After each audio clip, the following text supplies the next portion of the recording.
In April of 1841, Silas Rutled made an announcement so shocking that even the cruelest plantation owners in South Carolina were left unsettled. He declared that his daughter, Catherine Rutled, a 28-year-old woman weighing over 260 pounds, was being placed under the complete authority of an enslaved man named Ezekiel Cross, not as a nurse or a companion, but as her master in every way that mattered, except on paper. White society in Colleton County was scandalized, but what they failed to understand was that Silas Rutled was not surrendering control.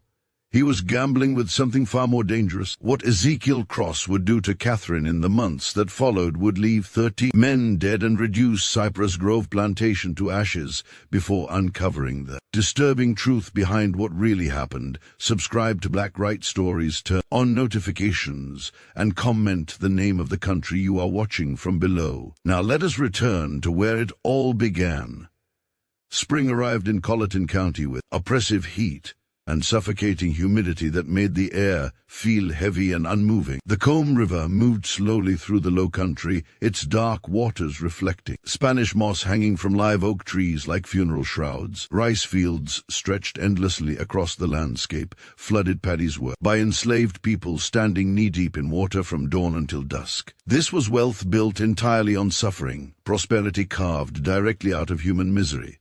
Cypress Grove Plantation covered nearly 800 acres of moderately productive land. Its owner, Silas Rutled, was wealthy by most standards but not powerful enough to belong to the county's true elite. He owned 58 enslaved people, an impressive number, yet insignificant compared to the families who owned hundreds of slaves and thousands of acres. These families sent their children to northern universities and carried names powerful enough to destroy reputations with a whisper. Silas Rutled desperately wanted to be one of them. In 1812, Silas married Elizabeth Yancey, gaining modest land holdings and a respected surname. She died the following year, giving birth to their daughter Catherine. Silas raised Catherine alone while devoting himself obsessively to social advancement. By 1841, Catherine was widely considered unmanageable. Doctors diagnosed her with hysteria and prescribed heavy medications that left her body swollen. She suffered violent episodes, screamed without warning, and once attacked her father with a letter opener, leaving a scar across his hand. White society whispered about her with false sympathy, never knowing that Catherine was not insane but traumatized. At the age of 12, she had witnessed something inside her father's house, involving men who met in darkness, something no child was ever meant to see.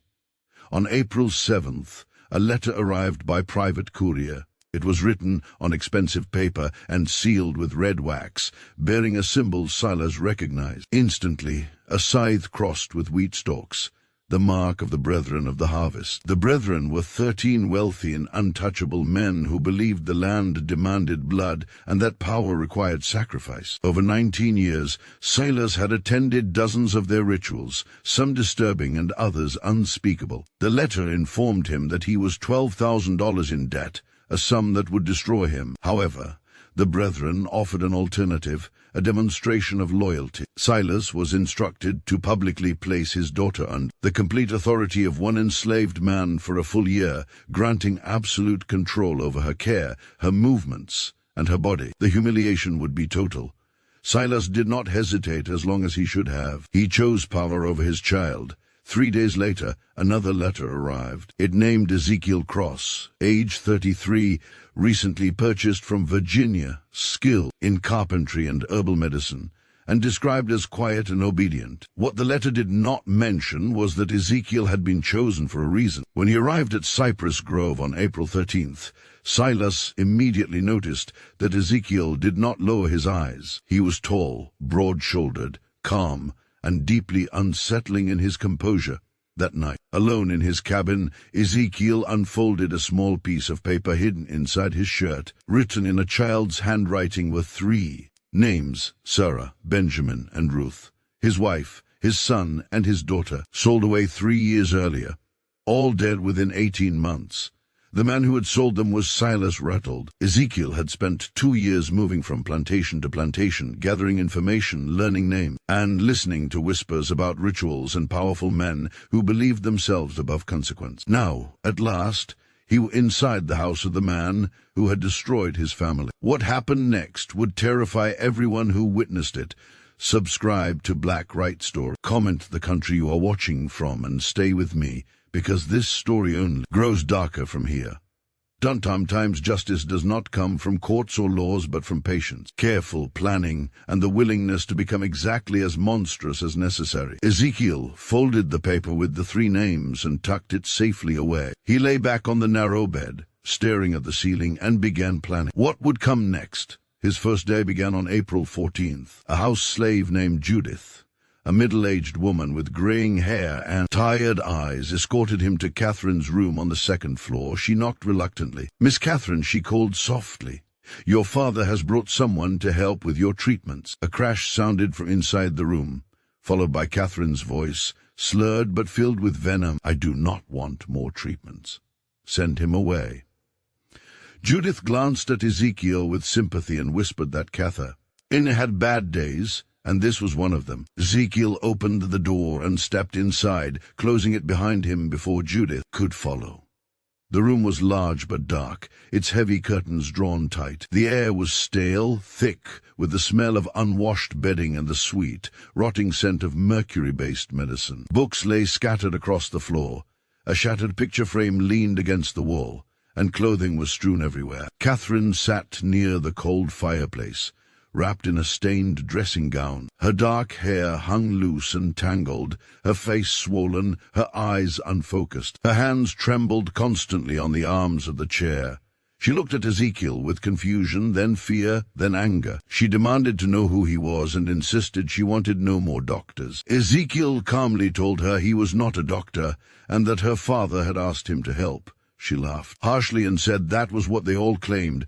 That help meant poison, chains, and silence. She staggered to her feet and accused her father of punishing her again for remembering and refusing to forget. Ezekiel remained still and asked quietly what she was being forced to forget. The question caught her off guard, and her rage flickered into vulnerability.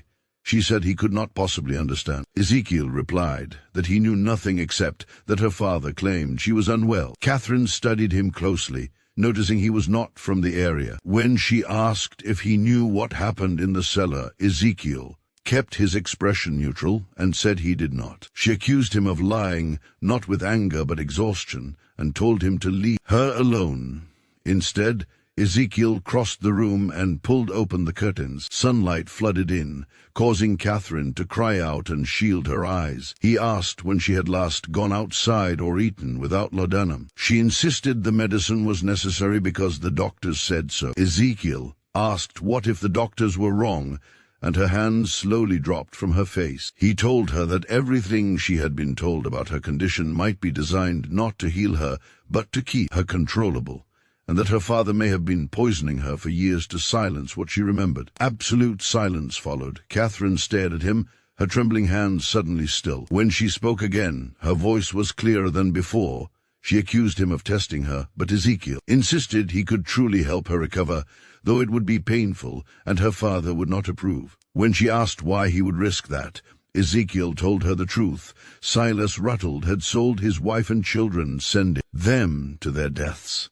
And the best revenge was to return to Silas a daughter who was sane, strong, and able to speak. Catherine understood.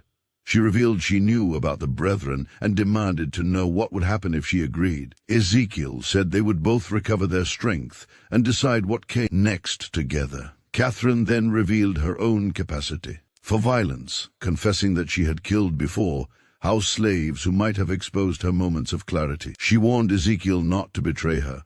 Though unsettled, Ezekiel believed her and promised loyalty. She agreed to proceed, but demanded one final condition. When everything was over, she wanted to die. Unable to live with what she had seen and done, Ezekiel hesitated but agreed. They sealed their pact with a handshake, her grip stronger than expected. Over the following week, Ezekiel began her treatment, gradually reducing the laudanum and replacing it with herbal tinctures for anxiety, sleep, digestion, and liver repair. The withdrawal was brutal. Catherine endured days of fever, shaking and vomiting while Ezekiel stayed at her side, caring for her and reminding her she was not alone. When the worst passed, she was weak but clearer than she had been in years. Her tremors lessened, her speech improved, and she could focus again. Ezekiel slowly forced her to walk short distances, adjusted her diet, and restricted her portions despite her resistance. As her body healed, they spoke openly. Catherine described the cellar rituals she had witnessed at 12 and the years of manipulation that followed. Ezekiel shared the story of his family, how Silas Rutled had deliberately separated them simply because he could, smiling as he did it. Catherine listened with clear eyes and promised that her father and every man involved would pay. On April 29th, 41 guests gathered at Cypress Grove for an important family announcement. The county's elite arrived in carriages, including judges, clergy, bankers, and their families. The meal was lavish. Throughout it, Catherine behaved perfectly composed. Ezekiel served quietly, listening and observing. After dessert, Silas announced that Catherine's condition had improved under Ezekiel's care, and that he would now assume full authority over her welfare. The room filled with uneasy murmurs. When asked if she agreed, Catherine smiled politely and said she trusted her father's judgment. And in that moment, the trap was fully set. Ezekiel had been kind and his treatments had helped. Catherine appeared calm, even content with the arrangement, and she delivered her lines perfectly. But Ezekiel noticed what others did not. He saw her knuckles whitening as she crushed the napkin in her hand. He saw the brief, dangerous flash in her eyes, a promise of violence carefully restrained. She was performing the role expected of her, the obedient and grateful daughter, while inside she was screaming. The evening dragged on in stiff, uncomfortable conversation. Some guests excused themselves early, uneasy with what they had witnessed. Others lingered, pulling Silas aside to speak in private, asking questions they did not want overheard. Ezekiel caught fragments as he moved through the room. "Are you certain this is wise? What will people say? The brethren will not approve of this becoming public." That last remark came from Judge Pelam, spoken in a low voice near the study door. Silas's reply was too quiet to hear, but whatever he said made Pelam nod and clap him on the shoulder in agreement. By midnight, the house was empty again. Catherine retired to her room. Silas withdrew to his study. Ezekiel helped finish the cleanup before heading upstairs. When he reached Catherine's door, he knocked softly. "Come in," she said. She sat by the window, still dressed for dinner, staring out over the darkened grounds without turning to face him. "So it is done," she said quietly. "I am officially your responsibility now." Property of property, how absurd. Ezekiel asked how she was feeling. She answered without hesitation, "I want to burn this house down with everyone in it, but we must be patient." "Isn't that what you tell me?" He agreed. She explained that she wanted the world to feel comfortable, to believe this was nothing more than her father's eccentricity. She wanted them to forget about her while they worked in silence. When she finally turned to look at him, her eyes were sharp. She asked if he had seen their faces, the disgust, the pity. They believed her pathetic. They had no idea what was coming. When Ezekiel asked what exactly she was planning, Catherine crossed the room to her dresser and pulled out a wooden box. Inside were papers covered in her handwriting. She explained that she had been documenting everything she remembered. For years, dates, names, descriptions of rituals, all W. Written in code so it would look like nonsense if discovered. She could decode it at any time. There was enough there, she said, to destroy at least 20 men. Ezekiel asked whether anyone would believe them, a woman recently declared sane and an enslaved man. Catherine answered calmly that belief was irrelevant. They needed proof, physical evidence that could not be dismissed. She pulled out a single page and told him about the Brethren's Ledger, a book that recorded every ritual, every sacrifice, every participant. It ensured that all members were equally guilty. Her father had mentioned it years ago, before he realized she would remember. When Ezekiel asked where it was kept, she told him it was hidden in the cellar, beyond the main chamber, in a room she had never seen but had heard them discuss. It was where they kept everything they could not afford to lose. The thought filled Ezekiel with equal parts dread and resolve. Such a ledger would destroy powerful families, but reaching it meant stepping into the heart of the Brethren's domain. Catherine explained that her father traveled to Charleston every month, and that his next trip was scheduled for May 14th. He would be gone for 3 days. That gave them 2 weeks to prepare. They spent over an hour whispering through details as Catherine sketched the cellar from memory. Ezekiel asked about guards, keys, and schedules. By the time he left her room, it was nearly 2 in the morning. In his small quarters, Ezekiel stared. at the paper bearing his family's names by candlelight. He told himself he was doing this for Sarah, for Benjamin, for Ruth, and for every person destroyed by men who believed power gave them the right to erase lives. He blew out the candle and lay in darkness, listening to the house settle. Somewhere beneath him were secrets capable of tearing apart South Carolina's most powerful men. The following 2 weeks passed in deceptive calm. Catherine continued to improve. She lost weight, grew stronger, and her mind remained sharp.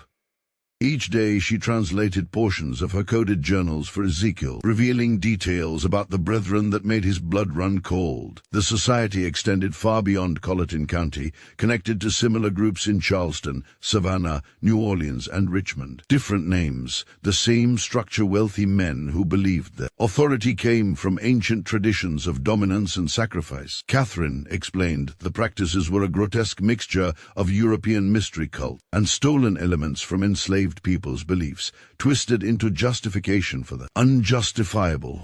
The sacrifices were not always human, she said, but often they were. People no one would miss enslaved individuals without families, poor whites, wanderers. Bodies disappeared into swamps where alligators ensured there were no remains, and everything was recorded in the ledger. 40 years of rituals, names, dates, and crimes. When May 14th arrived, Silas departed early for Charleston with his manservant, expecting to return on the evening of the 16th. That left them nearly 3 full days. They waited until nightfall. By 10 o'clock the house was silent. They met in Catherine's room, both dressed in dark, practical clothing. She looked like someone preparing for war. When Ezekiel asked if she was certain, she answered without hesitation. Together they went to the kitchen. The cellar entrance was hidden behind pantry paneling. When pressed correctly, it opened onto narrow stairs descending into darkness. The smell struck immediately: damp earth, old smoke, and rot. Catherine warned him that it never truly faded. They descended slowly, Ezekiel carrying a shuttered lantern. At the bottom lay a large chamber with packed earth floors, stone walls slick with moisture, and a heavy wooden table at its center stained by years of use. Shelves held jars, boxes, and ritual robes. Catherine moved with certainty, pressing a specific stone in the far wall. A hidden section swung open, revealing a smaller room. At its center stood the ledger, massive, bound in dark leather, secured with metal clasps. Ezekiel opened it carefully and felt his horror deepen with every page. The killings were systematic, timed to agricultural cycles, justified as nourishment for the land. At least 37 people were documented, likely more. There were notes about consumption, flesh prepared and eaten during rituals believed to transfer power. Catherine told him she had watched it happen when she was 12. She had watched her father participate, then spent 16 years being told she was insane. Ezekiel found the entry for his family in October 1838, 3 short lines documenting their sale and destruction. Rage nearly consumed him. He wanted to take the ledger and burn everything, but Catherine stopped him. They needed copies first. For 3 hours they worked, copying entries and documenting victims, building a case page by page. Neither noticed the footsteps above until light flooded the outer chamber. Silas Rutled stood there with other men, calm and prepared. He admitted he had never trusted Catherine's recovery and had returned early to watch. They were escorted upstairs, locked together in Silas's study. There, Catherine revealed she had kept the copied papers hidden in her dress. She assured Ezekiel they were not going to die, not yet. Her father would want to resolve this without killing her. Her blood still mattered. When they were brought back to the cellar, it had been transformed into a ritual chamber. All 13 members of the brethren were present. Candles burned, robes were worn, and the altar stood draped in crimson. Silas explained what had happened. Some demanded immediate execution. Others hesitated. Then Silas made his offer. Ezekiel could join them not as an equal, but as an associate. In exchange, Silas would give him the means to destroy the man in Alabama who had worked his family to death. If Ezekiel refused, both he and Catherine would disappear into the swamp, their evidence destroyed, the brethren untouched. The choice hung in the air, brutal and obscene. You get your revenge. All it costs is your soul. Ezekiel looked at Catherine. Her face was pale, but she gave him the slightest shake of her head. Do not do it. Whatever happens, do not become them. But Ezekiel was thinking about accepting, about getting inside their organization, about gathering more evidence, about buying time. He looked back at Silas and Catherine. What happens to her? She returns to her room, resumes her medications, forgets what she has seen. The alternative is she dies alongside you. No. Catherine's voice cut across the chamber. I will not forget again. I will not be silenced. Kill me, if you must, Father, but I will not pretend I do not know what you are. Silas's expression hardened. Then you have made your choice. Wait. Ezekiel spoke quickly. I accept, but on one condition. Catherine goes free, not back to her room. Free. Let her leave this house. Leave South Carolina. Give her money to start over. If you do that, I will join you. Several Brethren members shook their heads, but Judge Pelham spoke. The boy makes a point. The girl is already broken. Even if she spoke, who would believe her? But a man willing to join us to be complicit. That is valuable. That proves our power extends even to those who hate us. Silas considered. Finally he nodded. Very well. Catherine will be sent north. I have associates in Philadelphia who will take her in. She will be given a new identity and stipend to live on, but she can never return to South Carolina, never contact anyone from her old life. She will be dead to everyone here. Agreed. Catherine stared at Ezekiel. No, I will not leave you two. Agreed. Ezekiel interrupted. She goes free. I join you. Then we have a bargain. Silas turned to the others. Catherine leaves tomorrow. Ezekiel's initiation will be in 3 weeks at the next regular gathering. Until then, he remains at Cypress Grove under watch. If he tries to escape or contact anyone, the deal is void and both die. Understood? Ezekiel nodded. Catherine looked like she wanted to argue, but Ezekiel caught her eye and shook his head slightly. Trust me. Catherine left the next morning.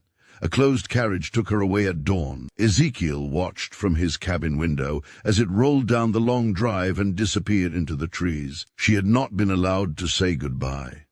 He had not been allowed to speak with her after the confrontation in the cellar. But as she had been escorted to her room the previous night, she had looked back at him once, and in her eyes he had seen something that gave him hope. She understood. She knew he had not truly surrendered. She knew this was strategy, not defeat. The question was whether she would actually go to Philadelphia or whether she had her own plans. The 3 weeks that followed were the longest of Ezekiel's life. He was kept under constant watch. 2 overseers followed him everywhere. He was not allowed to leave the plantation grounds. He was given menial arche to keep him occupied, meaningless tasks that accomplished nothing but filled time. But he was also given access to the main house, to the study where Silas kept his papers, to the cellar where the next gathering would take place. They were watching him, yes, but they were also testing him, see if he would try to escape, seeing if he would attempt sabotage.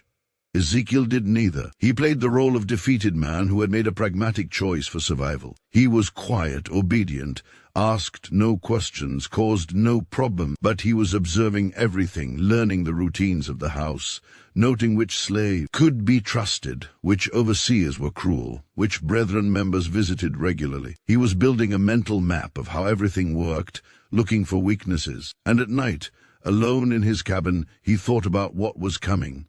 His initiation would require participation in their rituals. They would test him. They would want to make him complicit in something horrible, so he could never expose them without destroying himself. He thought about how far he was willing to go, what lines he would not cross even for revenge, whether there was any act so terrible that justice did not justify it. He did not have good answers to those questions.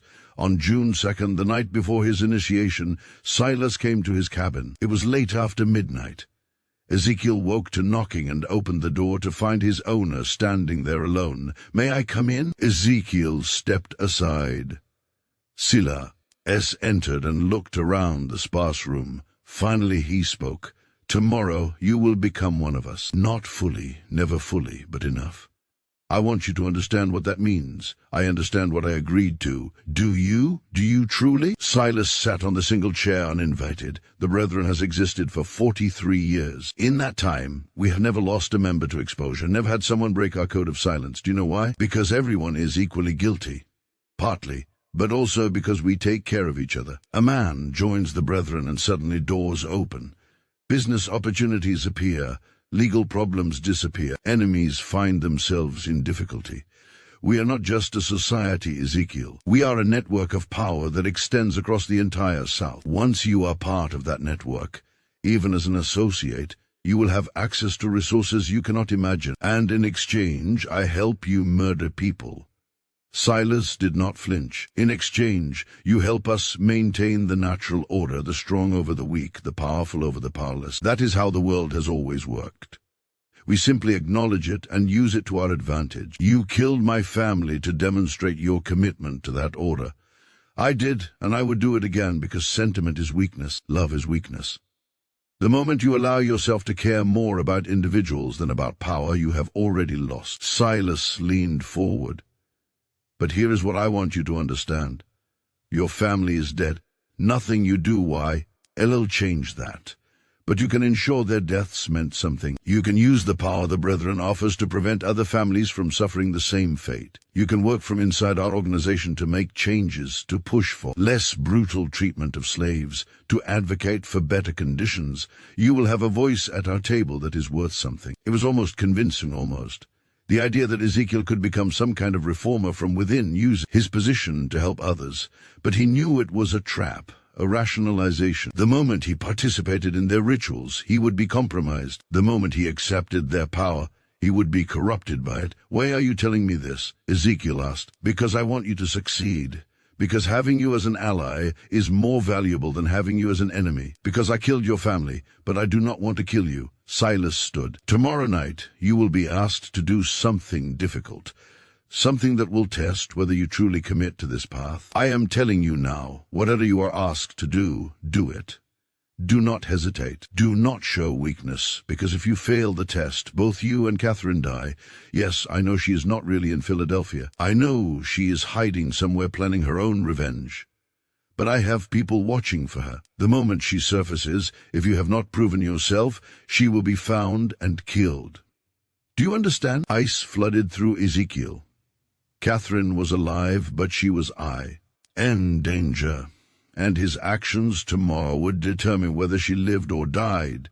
I understand, he said quietly. Silas nodded and left without another word. Ezekiel sat alone in the dark cabin, thinking about the impossible position he was in. He had to participate in something monstrous tomorrow, had to prove himself to monsters, had to become complicit in evil, or he had to find another way. A third option that neither Silas nor the Brethren anticipated. He pulled out the paper with his family's names, looked at them in the moonlight coming through the window. Forgive me, he whispered, for what I'm about to do, for what I have to become. I promise you it will not be for nothing. The gathering began at midnight on June 3rd. Ezekiel was brought to the cellar by 2 Brethren members who stripped him to the waist and tied his hands behind his back. They led him down the stairs into the candle-lit chamber, where all 13 members waited in their robes. Silas stood at the altar's head. Brothers of the harvest, tonight we conduct an initiation unlike any in our history. We bring into our circle a man who has every reason to hate us, a man who has lost everything because of what we represent. We do this to prove that our power extends even to our enemies, that anyone can be brought into the fold if the price is right. He gestured, and 2 more Brethren members brought forward a figure bound and gagged, struggling weakly. They placed the person on the altar and stepped back. It was a young woman, enslaved, maybe 18 or 19 years old, terrified. This is your test, Ezekiel. Silas said to join us. You must participate in our ritual. You must take the knife and make the first cut. You must prove that your desire for revenge against Gens is stronger than your moral objections to our methods. If you refuse, you die here tonight. If you accept, you become one of us, and we help you destroy the man who killed your family. The other Brethren members began chanting low rhythmic sounds in a language Ezekiel did not recognize. The candles flickered. Shadows danced on the walls. Silas held out a knife. Long blade, wickedly sharp handle wrapped in leather. Take it. Make the choice. Ezekiel looked at the woman on the altar. She was crying, trying to scream through the gag. Her eyes found his, and in them he saw every enslaved person who had ever suffered at the hands of people like the Brethren. He saw Sarah, Benjamin, Ruth. He saw himself. He looked at the knife, at Silas, at the 13 men watching to see what he would do. This was the moment, the point where he would either become a monster or die resisting. But there was a third option, one he had been planning for 3 weeks, one that required perfect timing and absolute commitment. He took the knife. The Brethren members nodded approvingly. Silas smiled. The chanting increased in intensity. Ezekiel stepped toward the altar. The woman's eyes went wide with terror. He raised the knife, and then he moved not toward the woman, toward the nearest brethren member. The knife flashed in the candlelight and buried itself in the man's throat before anyone could react. Blood sprayed. The man collapsed. Ezekiel grabbed the fallen member's robe, pulling it off in one motion. He threw it over the nearest candles, plunging half the room into darkness. Chaos erupted. He moved through the confusion like violence incarnate.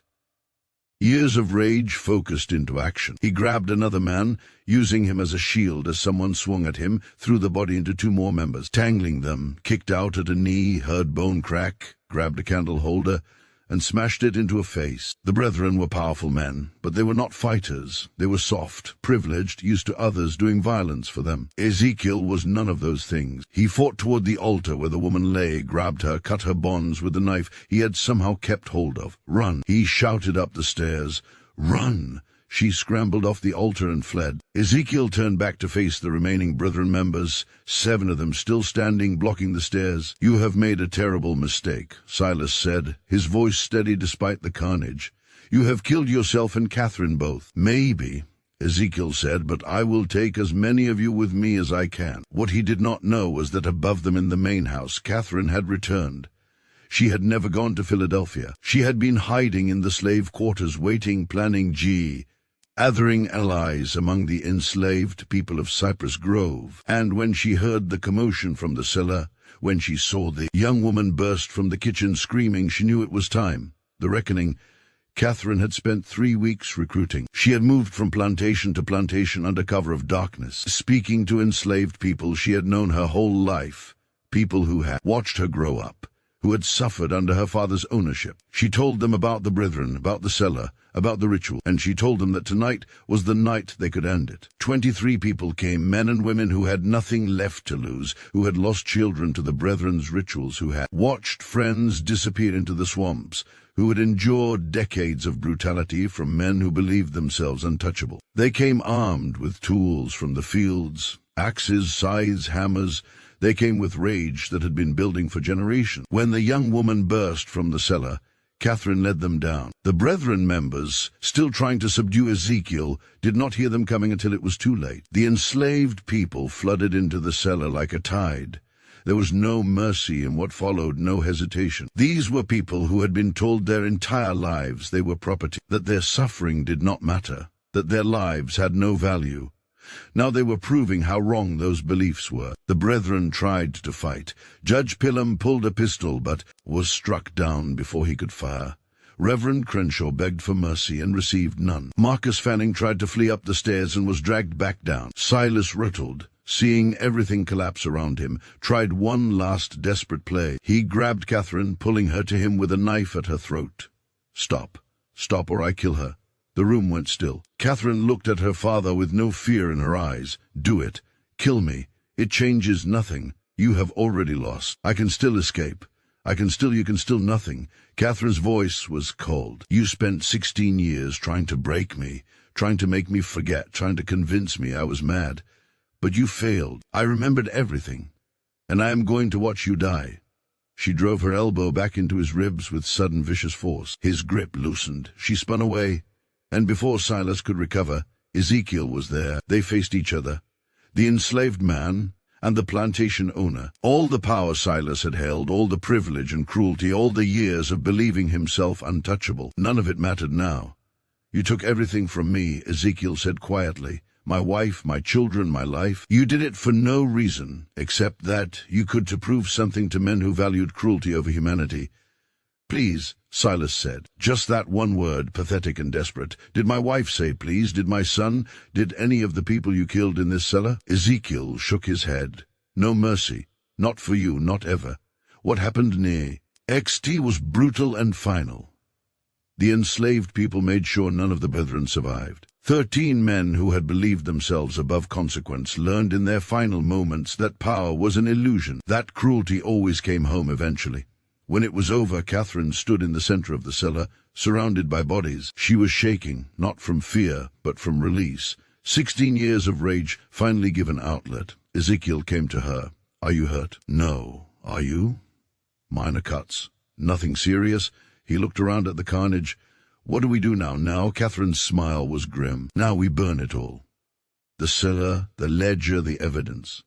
We destroy every trace of what happened here. But that evidence could prove what they did, could bring justice. Justice. Catherine laughed bitterly. Ezekiel looked around. This is justice. The only kind we were ever going to get. If we try to take that ledger to authorities, what happens? We are hunted down and killed. The surviving Brethren members in other counties come for us. This only ends if everyone believes the Cypress Grove chapter died in an accident. If there is no evidence, no witnesses, no story to tell, she was right and Ezekiel knew it, then we burn it. They spent the next 2 hours preparing. The enslaved people who had helped them left before dawn, disappearing back to their various plantations. They would say nothing. They had seen nothing. They knew nothing. That was how survival worked. Catherine and Ezekiel poured oil through the cellar. Stacked wood and kindling, placed the bodies in positions that might look like an accident if anyone investigated. Then they took the ledger and all the journals and placed them in the center of the altar. Wait, Ezekiel said. He opened the ledger one last time and found the entries about his family. He carefully tore out those pages and folded them, placing them inside his shirt. For them, so they are not forgotten. Catherine nodded. Then she took a candle and held it to the oil-soaked wood. The fire caught immediately. Within minutes, the cellar was ablaze. They fled up the stairs and out of the house, stood in the yard, watching as flames engulfed Cypress Grove Plantation. People would come. Other plantations would see the smoke. There would be questions, but Catherine and Ezekiel had their story prepared. A terrible accident, a candle knocked over in the cellar. The master and his guests trapped below. So tragic. So terrible, no one would ever know the truth. As the sun rose over the burning ruins, Catherine turned to Ezekiel. What will you do now? Go north. Use the chaos of this fire to disappear. Maybe find others who want to fight to create a network that can help people escape. He pulled out the paper with his family's names. I cannot bring them back, but I can make sure others do not suffer the same fate. And I will go north as well. Use the money I have been stealing from my father's accounts for years. Start over, she paused, but I will not forget. I will document everything that happened here. I will write it all down so that someday, somehow, someone knows the truth. They sealed the records. They will seal your testimony too if you try to make it public. Then I will hide it. I will code it. I will leave it somewhere to be found decades from now, when we are all dead and it cannot hurt us anymore. She looked at the burning house. The truth has a way of surfacing eventually, even when people tried to bury it. They stayed until the fire burned itself out, until Cypress Grove Plantation was nothing but ash and blackened timbers, until there was nothing left to show that 13 men had gathered there to commit atrocities. Then they walked away in opposite directions, Catherine north toward Charleston, and eventually Philadelphia, Ezekiel west toward the frontier, where enslaved people could disappear into communities that asked no questions. They never saw each other again. The official story was exactly as they had planned, a tragic accident. Silas Rutled and 12 prominent gentlemen meeting at Cypress Grove to discuss business when a fire broke out. All 13 perished in the cellar, overcome by smoke, before they could escape. A terrible loss for Colleton County. Funerals with full honors. Eulogies praising their contributions to society. Catherine Rutled was reported to have died in the fire as well. Her father's mad daughter trapped in her room, unable to escape. A particularly sad footnote to an already tragic event. No one questioned it. No. They looked too closely. The enslaved people who had participated said nothing. They had no reason to speak and every reason to remain silent. Most were sold within months to different plantations as Cypress Grove was liquidated. They scattered across South Carolina and beyond, carrying their secret with them to their graves. Years passed. The ruins of Cypress Grove were eventually demolished. The land sold, new buildings constructed. Life moved on, as it always does, covering over the past with the present, but whispers persisted. Stories told in slave quarters late at night about the plantation where the masters burned, about the night justice came to men who thought themselves untouchable, about the woman and the man who made it happen. The stories changed with each telling, becoming legend, becoming myth, but the core remained. That cruelty had consequences. That power was not absolute.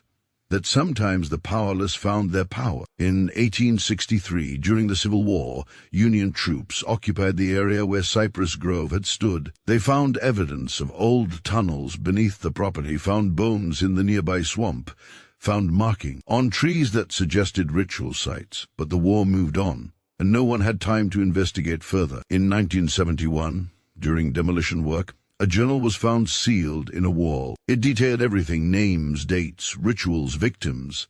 But as Catherine had predicted, it was coded, and before anyone could fully decode it, the journal vanished from county rec.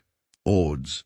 Some say it was destroyed. Others say it was taken by descendants of the Brethren families protecting their ancestors' secrets. A few believe it still exists somewhere, waiting to be rediscovered when the time is right. What is known is this: 13 prominent men died in a fire in 1841. Catherine Rutled disappeared shortly afterward, though nobody was ever confirmed found. An enslaved man named Ezekiel Cross was reported sold to a plantation in Alabama, but no record of the transaction exists. And for years afterward, stories circulated among enslaved communities about a network helping people escape, led by a man who had faced the monster and won. Whether those stories were true or just wishful thinking, no one can say for certain. But sometimes truth lives not in official records, but in the stories people tell, in the memory they keep, in the justice they remember, even when history tries to forget.